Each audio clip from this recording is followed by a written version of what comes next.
Right there, brother.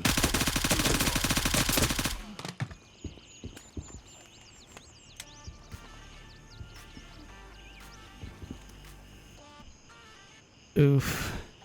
I was given the opportunity to play Gray Zone Warfare last Thursday, which was 6 days ago, and as of last night, I have over 80 hours in the game. Some of you may have heard my initial thoughts on seeing this gameplay for the first time, and I'm sure you've gotten pretty much everybody else's first impressions by now, but this is different. This is after actually playing and doing the full gameplay and getting to progress through the game in its current state. I didn't do everything that there was to do, but I did 80 hours worth, and I did get all of the traders up to max level. All in all, my opinion is this: if you are in it for the PvP, I do not suggest that you buy this game until they drastically change both the way the helicopters work and how spawning initially on a new server works. You will be in pain on a daily basis for things that can easily change, and we don't know how strong their anti-cheat systems are yet because it hasn't been released to the public fully. So there's an extra thing that we don't really know yet. But if you're here for the PvP, it's going to hurt you. I will explain later, but put simply, the helicopter LZ system ruins the potential of the PvP in this game, and I believe it must be changed drastically. Not removed, but changed. Something that needs to be completely removed is the ability to load into a server for the first time and be killed constantly, to the point that only solution there is to just keep dying until your gear despawns, so at least the people who are at your base killing you can't get it. That is completely unacceptable and crazy that it's a thing in the first place. To be clear, in case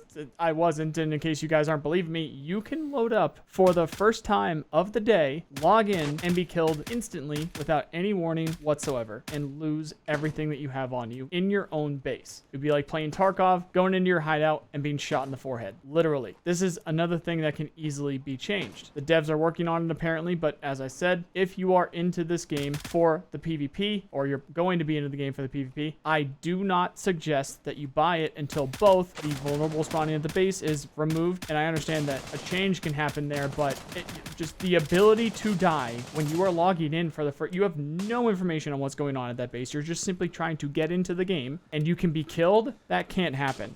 So, you know, a little loose with the word removed, but that needs to not happen anymore. And the LZ system needs to drastically change. If you do the PvE only mode, neither of those will matter, so you're good. In the short term, a couple fixes would be to log off with no gear equipped, so that if you do log in and somebody is there, you don't lose anything, and you can just switch servers, try again, and only gear up as you're about to get on the chopper to avoid being killed. For LZs, you just pick one further away if you die. On the LZ, you can run outside your base and step on some mines a couple times to make sure that your gear despawns, so at least the person who camped you doesn't get it, and that is only as long as they hadn't looted you yet, which is unlikely since they're probably going to be very close by depending on the location. If you like Arma small arms PvE missions, this is a must buy in my opinion, as long as this doesn't have some kind of crazy price point, as you can have a lot of fun moving through the map with friends for well over 80 hours. I did it. The AI are wonky at times, but it's nothing that we aren't already used to, and it in theory will just get better over time as this is early stages of development. There is a PvE only mode, so you don't need to worry about cheaters and the player issues in general there. It's something new to explore while feeling similar enough to what we're used to feel good. I liked it. If you're somewhere in the middle, I'd say the $30 price range is a must buy, and past that, only get it if you honestly really feel like you have nothing else to play right now. Once they update it a bit, take another look. I very genuinely, even with the drastic problems, had fun in those 80 hours. I would not have done it if I did not have fun doing it. And if they wipe tomorrow, I'd go and do it again to see what they changed. Now, that's as long as if Star Citizen 323 doesn't go live, which is something that I've been waiting a long time for. If that happened, I would go play Star Citizen, which, while we're on the subject, you should check out my Star Citizen channel if you are into Star Citizen in general. If you don't know what it is, check out the channel to learn more. Link in the description. Now, the reason why I wouldn't go back to Gray Zone over Star Citizen is because it feels a bit too stale to me personally without the threat of PvP, because I have been avoiding PvP unless I know I can make it work in my favor based off of the LZ system. Like as if I have friends in the area already, they should have complete control over the LZ, or I'm going to an LZ that is far enough away, I have a relatively good chance that there won't be anybody there. And that's because the PvP is in a horrible state strictly due to how you get to the fight with the helicopter system. I don't want to LZ camp. I think it's cheap. That's not how I play my games. That's not what I do. And yet, simply just trying to PvP, I will accidentally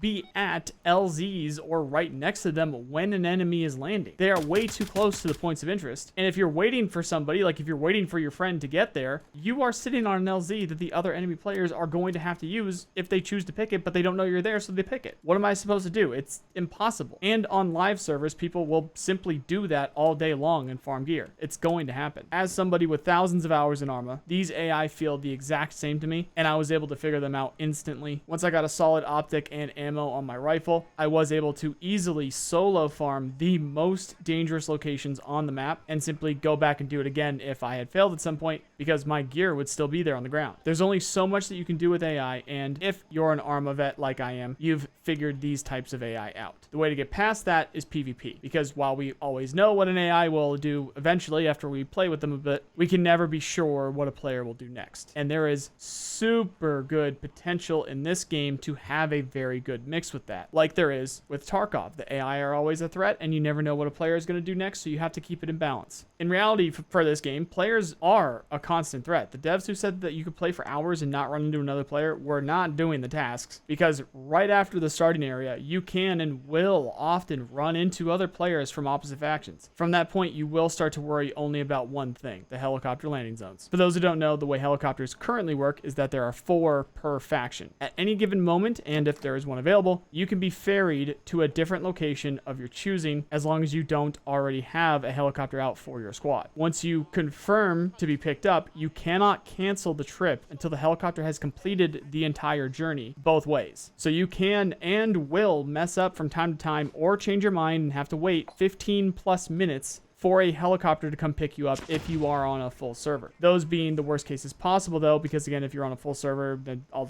the helicopters are moving around, and if you are the furthest away from your base, which a lot of the tasks will make you do. At best, it's a couple of minutes for pickup, then a couple of minutes for the ride. It's not too bad. Now, if you keep dying, it'll get annoying. Once you are in the air, you cannot choose a different location. You will be pushed off the seat when the chopper lands at the given location, no matter what. Given these locations are realistic, they are always in open areas, so you are strapped into a seat and forced to be dropped in the middle of an open area right after about a minute of loud rotor blades, because it's a helicopter, acting as a dinner bell for all the enemies in your area, most of the time flying right over them slowly. There's no way that they can miss that you're there and that you're about to land in this open field next to them, so they have plenty of time to go over and look at you. If you drop onto an LZ with enemy players, you will die, and there is nothing that you can do about it, even when you're minutes away mid-flight. There has been several occasions when my friends have landed, they have the control of the area around the LZ. I choose to bring a helicopter in. I'm about 4 minutes away. They end up losing the fight, or they are in the middle of a fight where somebody on the team that they are fighting has eyes on the LZ that I already picked a full minute ago when it was perfectly fine, and I have to sit on that helicopter for 4 minutes knowing that I am about to die and I can do nothing about it. That has happened multiple times. But what's also happened is I've been able to get lucky and run away, but it's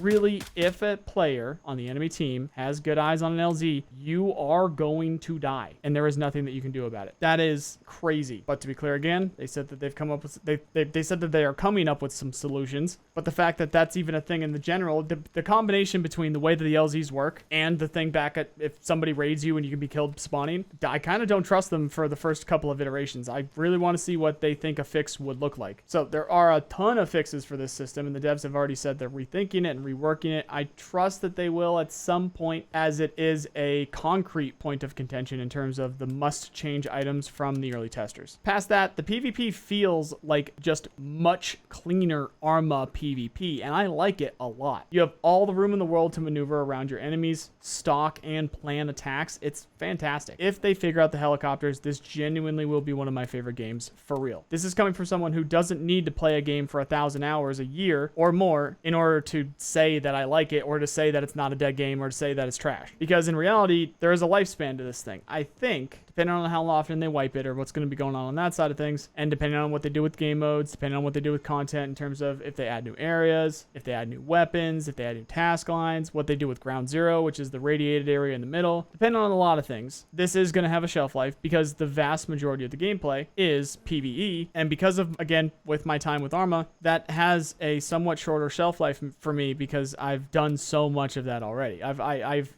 figured out these AI. I can literally solo farm the most difficult areas that are meant for 8+ people. So that will get old eventually. So while we're here, my suggestion is that they make it so that you can change the location once while midair. So you can choose to go to a different LZ once or abort back to base. That way people can't abuse it and just be popping from every LZ infinitely, and always have the option to turn back if they want. On top of that, the choppers should kick up a ton of like thick dust when landing to help obscure the players while also being further away from the points of interest. The stuff about spawning in base, that just needs to go away. You need to be warned that there are enemy players within the base. There need to be warnings that there's enemy players near the base. There needs to be warnings that this server seems to be hot. Something that can't happen. You cannot just load up the game and die and lose what you have. That can't happen. There's got to be something else that you can do about that. Come on, that just can't happen. Base raiding is cool. I've played plenty of Rust. That's fine. Add add a separate bunker that's like its own instance location or something like that you spawn into. Have like a little security set up in there. Have a safe room or something in the compound, and then you choose when to exit if you need to do it that way, so that you're not just trying to trying to play the game. I want to go play Gray Zone Warfare and dead, lose everything that you have on you. That's insane. So in conclusion, I really enjoy Gray Zone for what it is, even as early as it is, and I know many of you will as well, so keep an eye on it, as this early test seems to be finishing today. If they let us know when the next phase will start, or if there's like some kind of public access or something going on, I will update it here. I'll put it in the description. I'll also put it in the title and the top comments, and I'll be updating it on Twitter, so make sure to follow me over there as well. And that's for everything that I cover, whether it be Tarkov, of course, but also the other games that I'm interested in, like Gray Zone, Star Citizen, Broken Arrow, Ashes Creation, all that stuff. But that's gonna do it for today, guys. You know the drill. Click all the buttons on the screen to support what I do. Sub to the stream. That link is on the screen and in the description, which if you are watching this recently after I've posted it, I will be live over on Twitch playing this right now with the boys. If not, that's okay. Check out my other channels for other games like Star Citizen and Broken Arrow right here. Otherwise, thank you very much for watching, and I hope you have a nice day. See you guys.